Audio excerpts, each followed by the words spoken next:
आपने एथीस्ट होने का फैसला क्यों किया? आपने कोई और रिलीजन क्यों नहीं ऑप्ट किया? जब कोई गॉड है ही नहीं बेसिकली, मेरा जो कंक्लूजन है वो ये है कि hmm. There is no God. God is basically hypothetical creation. वहां आप डिसाइड करते हैं हिंदू होते हुए कि नहीं, खुदा तो है ही, गॉड डज नॉट एग्जिस्ट। ये हो सकता है इस सवाल का जवाब आपको किसी और रिलीजन में मिल जाए। हम एथिस्ट क्यों बने, या मैं क्यों फालतू में एथिस्ट के वीडियोस बना के डालता रहता हूँ, या फिर भाई आप हम कहते हैं भाई आपकी जिंदगी, अगर आप भगवान को मानते हैं, गॉड को मानते हैं, मानते रहिए, मुझे क्या फर्क। ठीक है। तो ये चीज ये है, क्योंकि देखिए जो ये रिलीजन है उसके बहुत सारे निगेटिव साइड्स। अगर आपको ये जानना है कि भाई हमारे यहाँ शादियां कैसे होती हैं, तो आपको पुराणों को पढ़ना पड़ेगा, मनुस्मृति को पढ़ना पड़ेगा, जहां से हमारे ट्रेडिशंस आते अस्सलाम वालेकुम।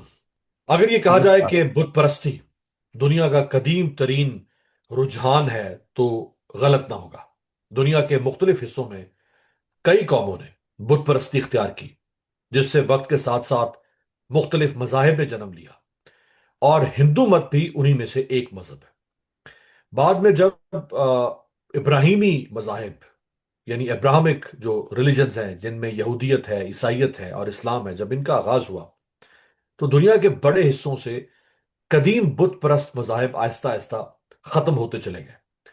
लेकिन सब कॉन्टिनेंट यानी बड़े सगीर, खास तौर पर भारत, दुनिया का वो बड़ा खित्ता है जहां ये कदीम रिवायत हिंदू मत की शक्ल में आज भी पूरी आबोताब के साथ मौजूद है। वैसे हिंदू श्रीलंका में और खास तौर पे नेपाल में भी बड़ी तादाद में आबाद है।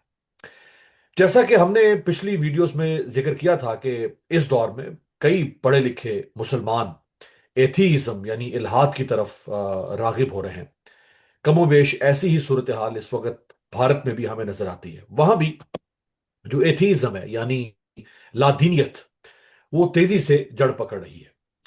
इसी मौजू पर गुफ्तगू के लिए आज हमारे साथ मौजूद हैं डॉक्टर आदेश सिंह, जो खुद एक एथीस्ट यानी लादीन है और खुदा या किसी भी मजहब पर यकीन नहीं रखते। डॉक्टर आदेश सिंह साबिक आईआरएस ऑफिसर हैं और तकरीबन 10 किताबों के मुसन्निफ हैं। इससे पहले हम डॉक्टर फराज सिद्दीकी, जो कि एक पाकिस्तानी अमेरिकन है और वो भी इल्हाद इख्तियार कर चुके हैं, लादीन हो चुके हैं, उनके साथ हमने 3 सेशन किए। बहुत बहुत शुक्रिया डॉक्टर साहब आपके वक्त का। Thank you so much for inviting me. Thank you so much. Doctor साहब, जब आपने ये सोचा कि मैं उस तरफ बाद में आता हूं कि आपने क्यों सोचा, लेकिन पहले ये बताया कि जब आपने सोचा कि आपके आपको हिंदू मत मजहब छोड़ना है, तो फिर आपने कोई और मजहब क्यों नहीं इख्तियार किया? आप ने ए रिलीजन होने का क्यों फैसला किया, यानी मैं कोई मजहब नहीं इख्तियार करूंगा? देखिए जो है, मैं बेसिकली तो एक रिलीजियस फैमिली से ही आता हूँ। और मैंने, मेरे जो ग्रेट ग्रैंडफादर थे वो हमारे जो हमारा जो गांव का शिवाला था, जो शिव का मंदिर होता है उसको शिवाला कहते हैं, वहाँ पे पुजारी हुआ करते थे। और उसके बाद में हमारे अपनी फैमिली ट्रेडिशंस में भी मेरी मदर हैं, मेरी वाइफ हैं, और ऑलमोस्ट सारे लोग काफ़ी रिलीजियस हैं। और मैं भी काफ़ी हद तक रिलीजियस था। हालांकि मैं ये कहूँगा कि रैशनल था, मैं मतलब बहुत ज़्यादा अंधविश्वासों को नहीं फॉलो करता था, बट फिर भी रिलीजियस तो था ही। और उसके बाद में फिर हमने एक हमें दिमाग में आया कि भाई देखिए, ये बात सही है कि गॉड का कोई ऐसा एविडेंस जैसा नहीं है, लेकिन फिर भी गॉड तो एग्जिस्ट करता है। मतलब इस लेवल पे हम लोग सोचते थे कि भाई गॉड तो एग्जिस्ट करता है, लेकिन उसको डिफाइन करना बहुत मुश्किल है। इनफैक्ट जैसा इस्लाम में या बाकी अब्राहम रिलीजन में जैसा कहा जाता है कि गॉड का कोई फॉर्म नहीं होता है, और गॉड को आप ह्यूमन फॉर्म में पोर्ट्रे नहीं कर सकते हैं, जो कि आपने अभी जिक्र किया। तो देखा जाए तो जो हिंदुइज्म के अंदर भी जो हमारा जो सबसे पुराना जो तबका है, जो सबसे पहले जो अगर उसकी शुरुआत की हम बात करें, अगर हम वेदों की बात करें या उसके बाद उपनिषद की बात करें, तो वहां पे ब्रह्म का कॉन्सेप्ट हुआ करता है। और ब्रह्म जो है बेसिकली आपका गॉड का फॉर्मलेस रूप होता है। और हमारे यहाँ जो अद्वैत फिलॉसफी है, और जो जो फिलॉसफी के अंदर जो गॉड का जो हम कहते हैं परमात्मा, परमात्मा का बेसिकली मतलब होता है डिवाइन सोल, मतलब कि जो कि आप ये समझिए कि जो परम आत्मा, मतलब अल्टीमेट जो सोल है, उसको गॉड कहते हैं। तो हमारे दिमाग में था कि भाई ये जो सोल है, ये तो एक हकीकत जैसी चीज लगती है, क्योंकि अल्टीमेटली हम लोग सब उसको महसूस करते हैं कि भाई हमारे अंदर कोई ना कोई आत्मा है या सोल है। तो हमने एक फाउंडेशन भी स्टार्ट किया था, साइंस ऑफ सोल करके, या आत्मिक साइंस फाउंडेशन, 2006 में। और उसके अंदर फिर हमने काफी रिसर्च की, काफी मैंने स्टडी किया ये जानने के लिए कि क्या हम कोई साइंटिफिक बेसिस इसका हो सकता है, लेकिन अल्टीमेटली काफी सालों के बाद में भी मुझे इसका कोई बेसिस नहीं मिला। तो फिर मैंने मुझे जो फिलोसफीज थी और जो हमारे यहाँ पे, जैसे आपने बुत परस्ती की बात करी या मूर्ति पूजा की बात करी, जो कि हिंदुइज्म में सबसे पॉपुलर मेथड ऑफ वर्शिप है, आप जानते हैं इस बात को। वो फिर मुझे बेमानी सा लगने लगा और मुझे नहीं लगा कि उसका कोई भी बेसिस है जो हमारे यहाँ पे, क्योंकि बुत जो या जो हम आइडल वर्शिप करते हैं किसकी करते हैं, किसी न किसी गॉड की करते हैं। और गॉड जो होता है जिसको कि हम ह्यूमन फॉर्म में पोर्ट्रे करते हैं, चाहे वो विष्णु जी। मैं सॉरी फॉर इंटरप्शन, अब हम उस तरफ मैं जाना चाहूंगा कि जो जो हिंदू मत का कॉन्सेप्ट है उसमें वर्शिप का कॉन्सेप्ट है। लेकिन अगर इसको थोड़ा सा मुझे आप एलाबोरेट करें कि आपने एथीस्ट होने का फैसला क्यों किया, आपने कोई और रिलीजन क्यों नहीं ऑप्ट किया? नहीं, क्योंकि देखिए कोई भी रिलीजन, चाहे वो इस्लाम हो, चाहे वो क्रिश्चियनिटी हो या जुडिज्म हो, वो सब में जो गॉड की कल्पना है, जब कोई गॉड है ही नहीं बेसिकली, मेरा जो कंक्लूजन है वो ये है कि there hmm. Is no God. God is basically a hypothetical creation. God is an assumption, और ये एजम्पशन अब से हजारों साल पहले हमारे जो पूर्वज थे या जो हमारे जो एंसेस्टर्स थे उन्होंने इसलिए लिया क्योंकि उस समय जो नेचुरल इवेंट्स होती थी या जो दुनिया में चीजें हो रही हैं, कोई बीमार है, कोई आदमी दुख है, कोई किसी को कोई प्रॉब्लम है, कोई आदमी बहुत हैप्पी है, ये भी जो भी दुनिया को एक्सप्लेन करने के लिए एक आपको एक हाइपोथेसिस बनाई गई जिसको हम गॉड कहते हैं। और हम्म। गॉड के माध्यम से चीजों को एक्सप्लेन किया गया, जो कि हजारों साल तक सही भी रहा। लेकिन हम्म। अल्टीमेटली आज के तारीख में जब हमारे पास में चीजों के साइंटिफिक एविडेंस हैं, तो आज हमें इस हाइपोथेसिस की कोई जरूरत नहीं है। और जो भी गॉड को स्टैब्लिश करने के लिए जो भी एविडेंस दिए गए हैं, उसमें से हम्म। मुझे कोई भी एविडेंस ऐसा नहीं लगा जो कि गॉड के एग्जिस्टेंस को प्रूव करे। राइट, ये तो देखिए ना, ये तो आप उस वक्त आपका थॉट प्रोसेस है कि जब आप हिंदू हैं, still you are a Hindu, you have not quit Hinduism, और अब आपका थॉट प्रोसेस चल रहा है। आप कह रहे हैं जी। कि खुदा है नहीं है, राइट। वहां आप डिसाइड करते हैं हिंदू होते हुए कि नहीं, खुदा तो है ही नहीं, it God does not exist. Yes. ये हो सकता है इस सवाल का जवाब आपको किसी और रिलीजन में मिल जाए, इस्लाम में मिल जाए, क्रिश्चियनिटी में मिल जाए कि नहीं, गॉड डज एग्जिस्ट। देखिए मैंने ऐसा है कि गॉड से मतलब जितने भी धर्म है, मेन रिलीजन्स हैं, उन सबकी मैंने सारे स्क्रिप्चर्स को स्टडी किया है। चाहे वो कुरान हो, चाहे वो बाइबल हो, चाहे वो आपका जो हेब्रू बाइबल है जिसको ओल्ड टेस्टामेंट कहते हैं, बुद्धिज्म के स्क्रिप्चर्स को भी हमने स्टडी किया। और अपने अगर हिंदुइज्म की बात करें तो हिंदुइज्म के जो सबसे एंशियंट स्क्रिप्चर्स हैं जिसके अंदर फॉर्मलेस गॉड की बात करी गई है, चाहे वेद हो चाहे उपनिषद हो, सारों को मैंने बहुत ही डीपली स्टडी किया है। लास्ट 20-25 ईयर्स में I have done a deep study of that. और अल्टीमेटली उसके अंदर, और इसके अलावा मैंने बहुत सारी बुक्स और भी पढ़ी हैं जिसके अंदर जो एजम्पशंस हैं या जो बातें इस रिलीजन्स में कही गई हैं, जैसे अगर आप बात करें गॉड डिल्यूजन की बात करें, वो भी मैंने स्टडी किया है, रिचर्ड डॉकिन की बुक्स। और उसके अलावा जो न्यू एथीस्ट हैं जिनके सारी बुक्स करीब करीब मैंने स्टडी की हुई है। तो हमने अल्टीमेटली सारे जो एविडेंस हैं उनको स्टडी करने के बाद में ये पाया है कि there is no God, and there when there is no God there is no question of following any other religion. Right, यानी आपको किसी और रिलीजन में जो गॉड की यानी गॉड को कैसे डिफाइन किया जाता है या जी। उसकी एग्जिस्टेंस को कैसे डिफाइन किया जाता है, आप जी। समझते हैं कि किसी और रिलीजन के का भी आर्गुमेंट आपको एक्सेप्ट नहीं नहीं, है? किस क्या नहीं, सारे सारे रिलीजन के argument, I mean the method में भी different, but ultimately there is no basis of assuming that there is any God. But difference तो है, यानी हिंदुइज्म में गॉड एक एम्पिरिकल चीज है, एक विजिबल चीज है। इस्लाम में गॉड जो है वो एक विजिबल एम्पिरिकल चीज नहीं है, वो एक इनविजिबल, एक एक एक यानी एक ऐसा वजूद है कि जो नजर नहीं आता। तो बहुत दो डिफरेंट चीजें हैं। नहीं, देखिए ऐसा है कि एक अब एक इम्पॉर्टेंट चीज है, वो भी आपको आमिर साहब समझनी होगी कि जो हमारा हिंदुइज्म है, वो हम्म। हिंदुइज्म कोई ऐसा एक, it is not the religion of books.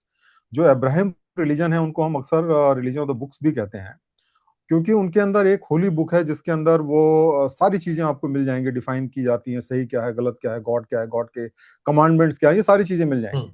Unlike that, अगर आप हिंदुइज्म में जाएं तो Hinduism is basically a convergence of multiple religions and thought processes and philosophies. अगर आप हम्म। देखिए वेद की बात करिए, आपके पास में 4 वेद हैं जो कि हिंदू रिलीजन के सबसे जो सेक्रेड ग्रंथ माने जाते हैं या बुक्स मानी जाती हैं। फिर उपनिषद के जो नंबर्स हैं वो तो 100 के आसपास हैं। उसके बाद में पुराण जो है, जो कि मेन जो पुराण है वही 18 पुराण है। उसके बाद में इतिहास की हम बात करें, जो आपको मालूम होगा कि जो रामायण और महाभारत हैं, वो हम्म। हमारे इतिहास माने जाते हैं, या उसको हम इपिक कहते हैं। उसके बाद में अगर हम बात करें तो जो हमारे कोड ऑफ कंडक्ट हैं, जैसे कि अगर आप कुरान की बात करें मान लीजिए, तो कुरान के अंदर जो कोड ऑफ कंडक्ट है, क्या आपको करना है क्या नहीं करना है, शादी कैसे करनी है, ब्याह कैसे करना है, या फिर तलाक कैसे करना है, या फिर आपके जो फैमिली रिलेशनशिप्स हैं, या क्या कपड़े पहनने हैं क्या नहीं पहनने हैं, ये आपको सारी चीजें करीब करीब कुरान के अंदर मिल जाती हैं। लेकिन हमारे यहाँ पे ये ऐसी किसी भी जो हमारे सैक्रेड धर्म है उसके अंदर आपको नहीं मिलेंगी। अगर आपको ये जानना है कि भाई हमारे यहाँ शादियां कैसे होती तो आपको पुराणों को पढ़ना पड़ेगा, मनुस्मृति को पढ़ना पड़ेगा, जहां से हमारे ट्रेडिशंस आते हैं। तो अगर हम हिंदुइज्म की बात करते हैं तो कम से कम आपको 40-50 किताबों के बारे में जानकारी होनी चाहिए। और उसके बाद में क्या होता है कि चूंकि ये कन्वर्जेंस ऑफ रिलीजन है, इसलिए हिंदुइज्म में जो साउथ इंडिया में चीजें फॉलो की जाती हैं वो शायद नॉर्थ इंडिया में फॉलो ना की जाती हो। जो एक कास्ट में फॉलो की जाती हैं दूसरे कास्ट में नहीं फॉलो की जाती हैं। जो आपकी मान लीजिए यूपी में फॉलो की जाती हैं वो शायद बंगाल में फॉलो नहीं की जाती हैं।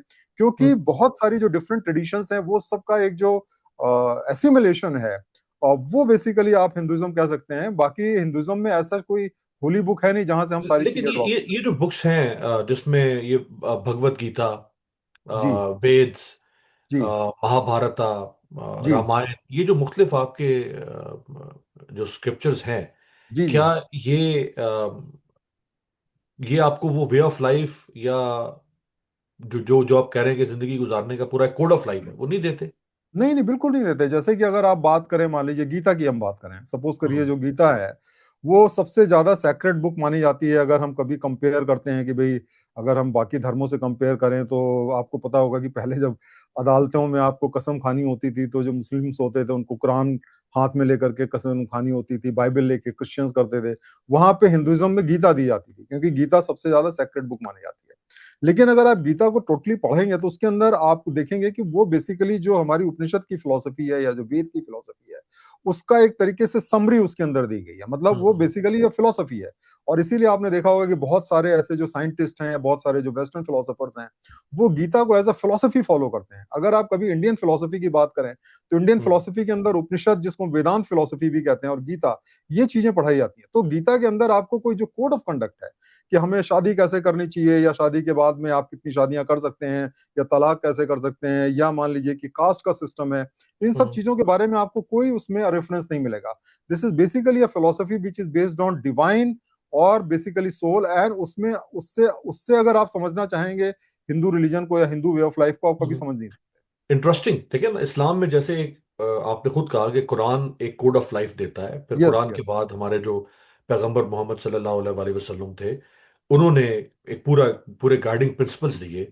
और यस वो उनमें यूनिफॉर्मिटी है, एक्सेप्शनली यस कुछ चीज़ों पर होता है, लेकिन at yes large, at max उनमें यूनिफॉर्मिटी है। यस पूरी यस दुनिया के मुसलमान कुछ चीज़ों को उसी तरह से करते हैं, चाहे वो बिल्कुल बिल्कुल मुख्तलिफ सेक्ट्स में हो। यानी बिल्कुल अगर बिल्कुल हमारी शादियां हैं तो वो एक ही तरह से होंगी। यस यस उनमें कल्चर की जरूर हो सकती है जी आमेजिश।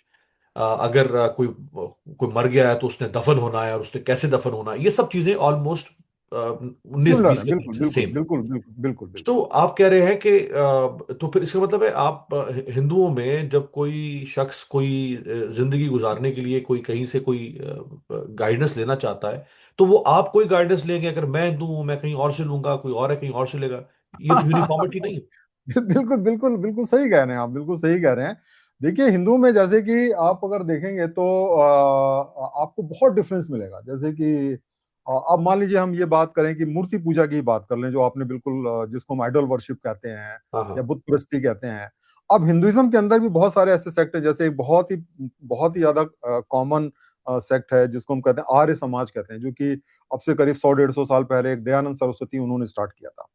अब वो समाज में भी उसके लाखों करोड़ों लोग उसको फॉलो करते हैं, और उसके अंदर जो है वो आइडल वर्शिप बैन है। मतलब उसके अंदर आप आइडल वर्शिप नहीं कर सकते, और वो कोई मूर्ति की पूजा नहीं करते। वो बेसिकली वो मानते हैं कि वेद ही हमारे जो है वो असली हिंदुइज्म के स्क्रिप्चर्स हैं। अब हम्म। दूसरे मैं आपको बात करता हूँ, अगर आप विवेकानंद का आपने नाम सुना होगा, जो कि हिंदुइज्म के बहुत बड़े, वो भी एक बहुत ही स्कॉलर माने जाते हैं। और आज के समय में भी बहुत सारे लोग हैं, जैसे एक आचार्य प्रशांत हैं, जो कि दुनिया का वो क्लेम करते हैं कि दुनिया में सबसे ज्यादा फॉलो किए जाने वाले वो आपके एक स्पिरिचुअल हिंदू लीडर हैं, हिंदू स्पिरिचुअल हम्म। लीडर हैं। उनके हम्म। करोड़ों फॉलोअर्स हैं।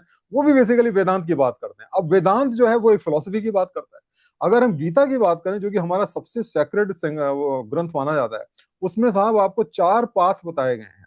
जैसे कि हम्म, आपको, जैसे आपका जो आपका कुरान है, या मान लीजिए जो आपकी बाकी जो होली बुक्स हैं, उसके अंदर आपको एक रास्ता बताया जाता है, भाई ये रास्ता है।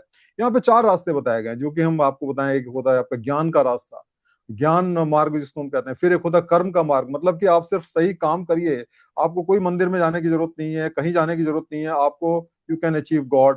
फिर उसके बाद एक भक्ति का मार्ग है, जो कि बहुत सिमिलर है आपका जो इब्राहिम रिलीजन है, कि जहाँ पे आप गॉड को सरेंडर करते हैं और फिर आपको मुक्ति मिलती है। और चौथा जो रास्ता होता है, जिसको हम कई बार कहते हैं योग का मार्ग। आपने देखा होगा बहुत सारे सन्यासी होते हैं जो कि साहब चले जाते हैं हिमालय पे, चले जाते हैं वहां पे अपनी जो है वो प्राणायाम और अपना योग करते रहते हैं वहां पे। तो हमारे यहाँ चार रास्ते तो आपकी गीता के अंदर ही प्रिस्क्राइब ना, और जो बिल्कुल हम्म, डिफरेंट रास्ते हैं, और आप उसको चूज कर सकते हैं।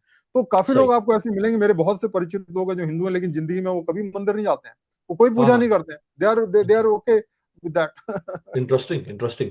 Coming back to the first question के, जी जी। व्हाट एग्जैक्टली ट्रिगर्ड यू कि नहीं, बस अब मुझे हिंदू मत छोड़ के और मुझे एथीस्ट हो जाना चाहिए, ऐसा क्या आपको लगा?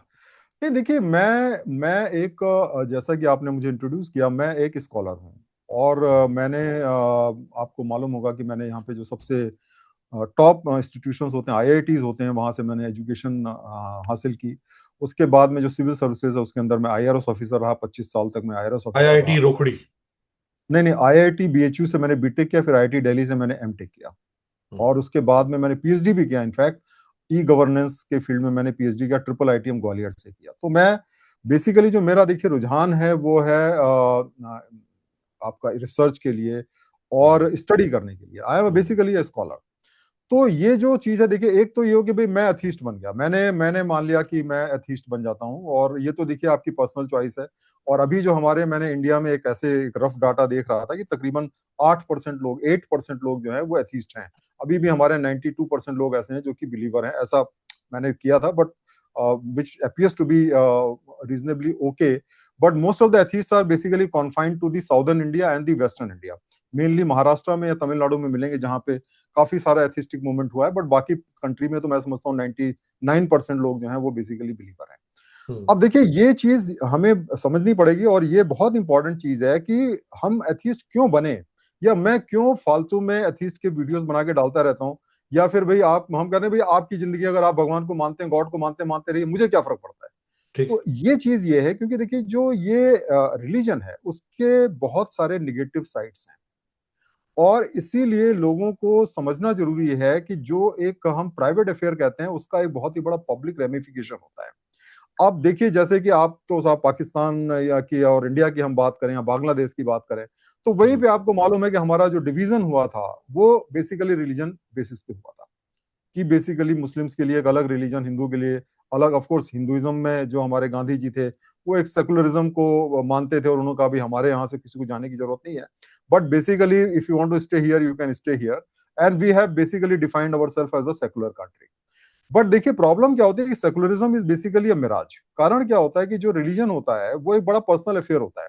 ऐसा मैंने आज तक कोई हिंदू नहीं देखा जो कि अल्लाह को भी उतनी ही ज्यादा इज्जत दे, या उतनी ज्यादा उसकी रिस्पेक्ट करे, या उतनी ज्यादा दिल में वो भाव हो या फीलिंग हो, जितना कि उसको अपने रिलीजन के लिए। वही हाल मुस्लिम्स के लिए है, वही हाल ठीक। क्रिश्चियंस के लिए है, कि आप हम्म, अपने गॉड को तो सही मानते हैं, बट बाकी किसी गॉड को आप इक्वल रिस्पेक्ट नहीं दे सकते। तो जो इंडिया का जो सेकुलरिज्म का कॉन्सेप्ट है, वो अपने में फ्लॉड है, जो कि ये कहता है कि सारे धर्मों की बराबर इज्जत करनी चाहिए। अब देखिए, बाकी कंट्रीज की अगर हम बात करें, चाहे फ्रांस की, अमेरिका की बात करें, वहां पे जो सेकुलरिज्म का कॉन्सेप्ट है वो बेसिकली ये है कि हम चर्च और स्टेट, मतलब हम्म, कि जो रिलीजन है और स्टेट को हम सेपरेट रखें, दोनों को आपस में ना मिक्स करने दें। हम्म, प्रॉब्लम देखिए क्या होती है कि जो डेमोक्रेसीज होती हैं उसके अंदर जो है, लोगों को वोट चाहिए होते हैं, जो भी पॉलिटिशियंस होते हैं उनको वोट चाहिए होते हैं, और वोट के लिए रिलीजन से ज्यादा इंपॉर्टेंट कोई मुद्दा मुझे लगता नहीं है, क्योंकि रिलीजन बड़ा एक इमोशनल इशू होता है। और अगर आप किसी तरीके से लोगों को रिलीजन के बेसिस पे डिवाइड कर सके, क्योंकि डिवाइड एंड रूल जो पॉलिसी होती है, हम्म, वो पॉलिटिशियंस की हजारों साल पुरानी पॉलिसी है जो कि आज भी चल रही है। तो रिलीजन के बेसिस पे डिवाइड करना सबसे ज्यादा आसान रहता है, क्योंकि नंबर वन, हम अपने रिलीजन के अलावा दूसरे रिलीजन को जानते नहीं। कोई भी, मैंने ऐसा बहुत, अदर देन द स्कॉलर, कोई ऐसा बंदा नहीं होता जो हिंदू हो और वो इस्लाम के बारे में स्टडी करे या क्रिश्चियनिटी के बारे में स्टडी करे, या ऐसा कोई मुस्लिम मैंने नहीं देखा, other than the scholar of course, जो कि बाकी धर्मों की स्टडी करे। ठीक। तो लोगों को पता ही नहीं होता कि बाकी धर्मों में है क्या, वो अपने धर्म को ही सही समझते हैं। और इसी वजह से आप आसानी से उनको लड़ा सकते हैं और लड़ा करके वोट दे सकते हैं। उसके हम्म। अलावा देखिए बहुत सारी ऐसी चीजें हैं कि बहुत सारे जो सूडो साइंसेस होते हैं, बहुत सारे जो सुपरस्टिशंस होते हैं, बहुत सारी जो नफरतें होती हैं लोगों की एक दूसरे के लिए, वो धर्मों से आती हैं। और धर्म क्या है? धर्म की फाउंडेशन है गॉड, कि हम गॉड पे विश्वास करते हैं, गॉड एग्जिस्ट करता है, और गॉड ने जो बातें कही वही हमारे धर्म ग्रंथों में लिखी हुई है, हमारे जो रिलीजियस स्क्रिप्चर्स उसमें लिखी हुई है। हम्म। और इस वजह से क्या होता है कि चूंकि रिलीजियस स्क्रिप्चर्स डिवाइडेड हैं, उनके बीच में कॉन्फ्लिक्ट है, तो लोगों के बीच में भी कॉन्फ्लिक्ट है। हम्म। आप अलग गॉड को मानते हैं, हम अलग गॉड को मानते हैं, हम कैसे एक पोजीशन में बैठ सकते हैं? अब इस्लाम के अंदर अगर हम बात करें या जुडिज्म की बात करें, वहां पे जो बुत परस्ती है या आइडोल वर्शिप है, ये बहुत ही बड़ा सिन है, ये बिल्कुल प्रोहिबिटेड है। और यस। वहीं पे जो हिंदुइज्म है उसके अंदर आप देखिए कि this is the most common form of worship, जो हम, हम्म। अगर आप किसी हिंदू घर में जाएं तो शायद आपको वहां पे मूर्तियां मिल जाएंगी, लोग उसको पूजा करते हुए अपने घर में मिल जाएंगे, other than of course going to the temple. उसी हम्म। तरह अगर हम इस्लाम की बात करें तो आप देखिए जैसे बहुत सारे फेस्टिवल्स होते हैं, वहां पे एनिमल्स की सेक्रीफाइस करना, सपोज करिए मान लीजिए कि हमारे यहाँ बकरीद होती है, बकरीद के अंदर बकरी की सेक्रीफाइस हम करते हैं। हम्म। और वहीं पे हिंदुइज्म का एक बहुत बड़ा तबका है जो कि गलत मानता है मीट खाने को ही, या हम्म। जो है एनिमल्स को मारने को ही। अब आप मुझे ये बताइए कि इतने सारे डिफरेंसेस हैं, या अल्कोहल कंजम्पशन की बात करें, क्रिश्चियनिटी और इस्लाम में बहुत फर्क है। तो हम कैसे एक पेज पे हो सकते हैं अगर हमारे फंडामेंटल जो वर्ल्ड व्यू है, जो चीज हम्म। हमारे धर्म में प्रोहिबिटेड है, वो दूसरे उसको फॉलो करते हैं? How can the people can come together? The only thing we have to understand is that if we can convince the people that all the scriptures are basically human creation, they are not divine creation, then we can question, at least remove those parts which are creating conflict between the people. और इसके लिए हम्म। सबसे important चीज है, सबसे जरूरी चीज ये है, ये स्टेब्लिश करना कि कोई डिवाइन स्क्रिप्चर नहीं है, किसी स्क्रिप्चर को गॉड ने डिक्टेट नहीं किया है, बल्कि सारे ह्यूमन इमेजिनेशन से बनाए गए।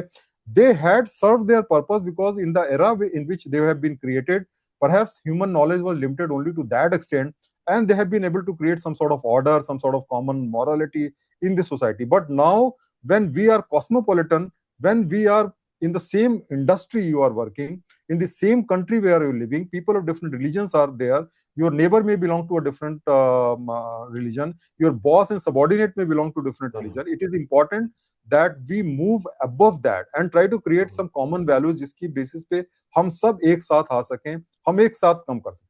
और उसके लिए जरूरी है कि जो रिलीजन है उसको हम इस बात को समझें कि कोई गॉड नहीं है जिसने कि ये रिलीजियस स्क्रिप्चर्स डिक्टेट किए हैं, और इसी वजह से उसको हमें सेक्रोसेंट मानना या इनफॉलेबल मानना गलत है। दुनिया में अगर मैं गलत नहीं हूं मुझे करेक्ट कीजिएगा कि बिल्कुल। 1.2 बिलियन हिंदूज हैं जिसकी जी मेजॉरिटी इंडिया में रहती है। जी अ, बिल्कुल सही। ठीक, ऑलमोस्ट अगर हम टोटल वर्ल्ड पॉपुलेशन का देखें तो ये 15% बनता है। And Hinduism is the third largest religion in the world.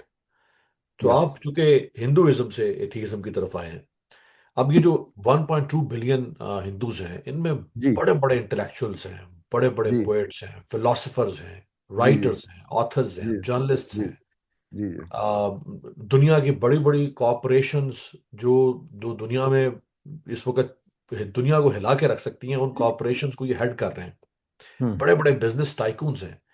हम्म क्या इनमें से किसी को भी ये नहीं लगता कि नहीं, ये तो गॉड डज नॉट एग्जिस्ट, हम्म हमें तो उस तरफ जाना चाहिए? ये हम्म आप कहने सिर्फ 8% लोग हैं। हम्म तो ये बाकी 92% लोग जो हैं उनमें बड़े बड़े नाम हैं, हम्म। वो क्यों नहीं कन्विंस होते आपकी तरफ? नहीं नहीं, देखिए आपने बिल्कुल बहुत ही एक वाजिब सवाल किया हुआ है। इनफैक्ट कल ही मैं एक स्टडी कर रहा था, उसमें हमने देखा कि इस समय वर्ल्ड का, आप बताइए आपके हिसाब से फर्स्ट रिलीजन तो क्रिश्चियनिटी है, आपको मालूम है? सबसे बड़ा जो रिलीजन नंबर के हिसाब से, मैं सिर्फ नंबर के हिसाब से बात कर रहा यस। हूँ, यस। जैसे मैंने देखा। नंबर, और यस। सेकंड नंबर पे हम ये मानते हैं कि इस्लाम है, और थर्ड नंबर पे हिंदुइज्म आता है, ऐसा ऐसा मानते हैं। लेकिन मेरा आपको ख्याल है आप, इस्लाम शायद, यस यस, इस्लाम सेकंड पे जो है। जो थोड़ा बहुत फर्क है, बट हाँ। बट आपको, आप अगर सर्च करें तो आपको ये पता चलेगा कि अभी 2 बिलियन लोग हैं। देखिए जो आपके क्रिश्चियंस हैं, जो मेरी मतलब देखिए मैं रफ एस्टिमेट दे रहा हूँ, उसके हिसाब से तकरीबन 2.4 बिलियन के आसपास में क्रिश्चियंस हैं, और इस्लाम का नंबर भी ऑलमोस्ट 2 बिलियन के आसपास में है। हम्म। लेकिन number of atheist and agnostic, now they are more than 2 billion people, 2 billion हो चुके हैं वो।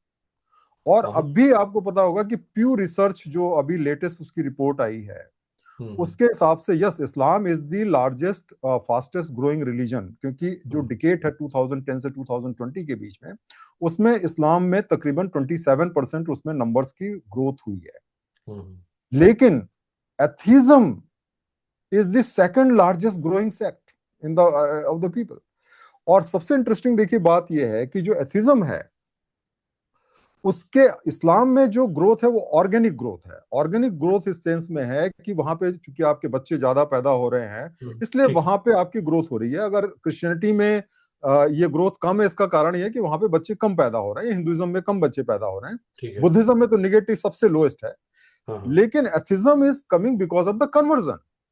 मतलब चूंकि एथिज्म की पॉपुलेशन तो दुनिया की जितनी है उससे कहीं काफी ज्यादा ग्रोथ है, तो बाकी धर्मों से लोग एथिज्म में कन्वर्ट हो रहे हैं, और इस वजह से एथिज्म के नंबर बढ़ रहे हैं। तो आज के तारीख में भी तकरीबन दुनिया में 2 करोड़ लोग, sorry 2 billion people are basically hmm. Atheist, और ये नंबर अगर हम बहुत डॉक्टर तेजी से बढ़ साहब, रहा है। अगर हम कन्वर्जन की बात करें from religion to another religion, तो हम्म। एक तो है एथीज्म और एक है इंट्रा रिलीजन कन्वर्जन। हम्म। तो मेरा ख्याल है कि शायद तमाम जो दुनिया के मज़ाहिब हैं उनमें से अगर एक मज़हब से दूसरे मज़हब में ज़्यादा कन्वर्जन है तो वो from one religion to Islam है। अब इज इट ये ट्रू? देखिए, ये तो मुझे देखिए, ये तो डेटा आप ही कलेक्ट करके बता सकते हैं, क्योंकि मैंने जो उसमें देखा था, मैंने जो study which can be of course subjected to correction, वो ये है कि for every person who convert from atheism to another religion, there are hmm. 3 people who convert from a religion to atheism। हम्म। जो मतलब जो प्यू स्टडी में जो मुझे अभी तक याद है, this can be of course थोड़ा बहुत ऊपर नीचे हो सकता है। ठीक। तो अभी के समय में देखिए जो ट्रेंड ये है कि अगर आप देखिए यूरोप के अंदर अगर आप जाके देखें, चाहे ब्रिटेन हो, चाहे जर्मनी हो, चाहे डेनमार्क हो, या फिर आप ऑस्ट्रेलिया की बात करें जहां आप रहते हैं, या फिर आप बात करें न्यूजीलैंड की बात करें, तो ज्यादातर जगह पे आप देख रहे हैं कि number of atheists are increasing every year. Hmm. अगर हम चाइना की बात करें तो चाइना में तो ऑलमोस्ट जो स्टैटिस्टिक्स हैं 80 से 90% लोग एथीस्ट हैं वहां पे। और जो सोवियत यूनियन है या जो बाकी कम्युनिस्ट कंट्रीज है, वहां पे भी नंबर ऑफ एथीस्ट की संख्या बढ़ती जा रही है। हम्म। तो ये एक हमारे इसमें भी लिए, एक मुझे फर्क है तो थोड़ा डॉक्टर सा साहब, ये डिस्टर्बिंग। हाँ। इसमें this is a very interesting hmm. Point to जी। बी डिस्कस्ड और टू जी बी बताइए। डिबेटेड। हाँ। एक है फॉर्मली आप एक रिलीजन को छोड़ के और आप हम्म। फैसला करते हैं कि I am now a religious hmm. Atheist, कोई रिलीजन मेरा नहीं है। एक है कि आप एक रिलीजन में हैं but you are a non practising religious hmm. Person और a person hmm. With religious belief, religious creed, but you are a non practising like मुसलमानों में बहुत सारे लोग हैं, इस्लाम में यानी हम्म। मुस्लिम्स में जो कि मुस्लिम हैं बट वो को बहुत हार्डकोर प्रैक्टिसिंग नहीं है। हम्म। सिमिलरली क्रिश्चियंस में, जो कि बहुत दुनिया में ट्रैवल करता हूँ, क्रिश्चियंस जो हम्म। हैं वो क्रिश्चियंस हैं हम्म। बट वो उनमें से एक बहुत बड़ी तादाद नॉन प्रैक्टिसिंग है। हम्म। वो चर्च नहीं जाएंगे, वो कोई रिलीजियस रिचुअल्स को प्रैक्टिस नहीं करेंगे। सो बाज औक़ात हम लोग, वो लोग जो होते हैं रिलीजियस ही हैं लेकिन वो नॉन प्रैक्टिसिंग होते हैं, हम उनको भी एथीस्ट मान लेते हैं। एक्चुअली वो एथीस्ट तो नहीं है। नहीं देखिए, ऐसा है कि एथीस्ट जो है वो एक बहुत ही सिंपल डेफिनेशन की बात अगर हम करें, तो simple hmm. Definition of atheist का मतलब है those who do not believe in the existence of God. ठीक बेसिकली है। एथीस्ट का मतलब ये होता है कि जो गॉड के एग्जिस्टेंस को बिलीव नहीं करता है वो एथीस्ट होता है। अब हम्म। देखिए क्या है कि हम कैसे डिसाइड करें कि भाई कौन सा गॉड के एग्जिस्टेंस को बिलीव कर रहा है कि नहीं कर रहा है। अब गॉड का एग्जिस्टेंस देखिए, आप और हम या कोई भी व्यक्ति गॉड से तो मिला नहीं है। तो गॉड को हम कैसे जानते हैं? गॉड को हम जानते हैं थ्रू अवर स्क्रिप्चर्स। जो हमारे स्क्रिप्चर्स हैं उसके अंदर कुछ कोड ऑफ कंडक्ट बताए गए हैं, कुछ हमें रिचुअल्स बताए गए हैं, कुछ हमें प्रेयर्स बताए गए हैं, जो हमें करने चाहिए गॉड को प्लीज करने के लिए। ठीक है। अब सपोज करिए कि आपको नमाज पढ़नी है, या हमारे यहाँ पे मान लीजिए कि हमको कहा जाता है कि भाई आप पूजा करें, भगवान की पूजा करें। अगर हम्म। सपोज करिए कि मैं उसको नहीं करता हूँ, हम्म। या उसके अंदर कहा गया है कि भाई ये चीज ना करो, लेट अस से कहा जाता है कि भाई ये मीट ना खाओ, ये हम्म। शराब ना पियो, और मैं उसको पीता हूं, हम्म। तो basically I am an atheist, because hmm. I defy the dictate or the commandments of God. Because if I have any faith in God, I will never do something which is against my religion. हम्म। अब देखिए बात क्या है कि जैसे अगर आप India की बात करें, मैंने आपको बताया 8% लोग जो अभी लेटेस्ट में ऐसे स्टडीज देख रहा था, कोई फॉर्मल स्टडी तो है नहीं कि कोई गवर्नमेंट ने कराई, क्योंकि गवर्नमेंट में तभी आपको आएगा जब आपके पास में एज अ रिलीजन एथीज्म को ऑप्शन हो। एथीज्म को हमारे यहाँ नास्तिक कहते हैं। तो हम्म। अगर आप मान लीजिए कि आपके पास में ऑप्शन हो कि भाई आप चूज कर सकें कि भाई आप नास्तिक रिलीजन के हैं या मान लीजिए कि आप अथीस्ट हैं, तब तो आप ठीक है। डिफरेंशिएट कर सकते हैं। अदरवाइज तो it is only a matter of personal belief. Like I for example, I mean according to all the official records I am a Hindu. Javed hmm. Akhtar साहब हमारे यहाँ बहुत ही बड़े, वो पब्लिकली डिक्लेयर करते हैं भाई ही इज हाँ basically an atheist, but he is a Muslim according to the religion, according to the official record, because हाँ देयर इज ठीक। Nothing like atheism which is census prescribed in में, any. Census में आप हिंदू हैं तो। Census में तो आएगा ही नहीं ना, सेंसस में तो आ ही नहीं बिल्कुल। सकता, क्योंकि हमारे यहाँ पे तो ऑप्शन ही नहीं है ना आपके पास में कि फिलअप कर दो कि भाई आप एथिस्ट हो। जब तक ये हम्म। ऑप्शन आपके पास में क्रिएट नहीं होता तब तक तो आप एक्यूरेटली तो मेजर नहीं कर सकते। But hmm. Anyway, as you have said that suppose there is one person who is not following the commandments of God, but there is another person who defies what is written in the God. Now, those hmm. people are basically atheists, because if they believe in God, they will never do such things like that. They will always be fearing God's punishment if they do that. Right. Doctor साहब, बहुत अच्छा लग रहा है आपसे बात करके, very interesting. और मेरे ख्याल ये डायलॉग चलते रहना चाहिए।